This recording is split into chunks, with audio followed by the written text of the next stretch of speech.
Salutare tuturor și bine am găsit la un nou episod din seria noastră de tutoriale. Ei bine, astăzi vă voi arăta cum vă puteți schimba numele Minecraft. Este ușor. Desigur, aceasta este varianta premium, deoarece pe varianta non-premium este foarte ușor, doar vă scrieți ce nume doriți. Dar aici trebuie să te loghiezi cu contul de Mojang și mai multe chestii. Ok, hai să începem. Deci, pentru început, intrăm pe minecraft.net. Și de aici mergem la profil, deci întâi ne logăm, mergem la profil și dăm aici jos, Change your account details. Nu știu cum am zis bine, asta e foarte touched. Bun. Dăm aici. Așa, acum eu nu voi arăta astea, voi pune aici o pătrățică sau ceva pe care voi da login. Așa.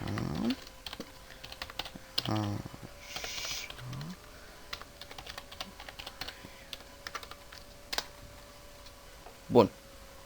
Ne-am logat. Aici dăm acceptăm. Bun. Și acum aici ne va arăta pe Minecraft numele. Și dăm aici change. Și aici ne pune numele nou. De exemplu, să zicem Caroafă 098. Să vedem dacă e valabil. Vedeți, este valabil.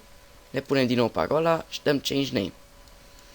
Și numele se va schimba automat și da, veți avea un nume nou.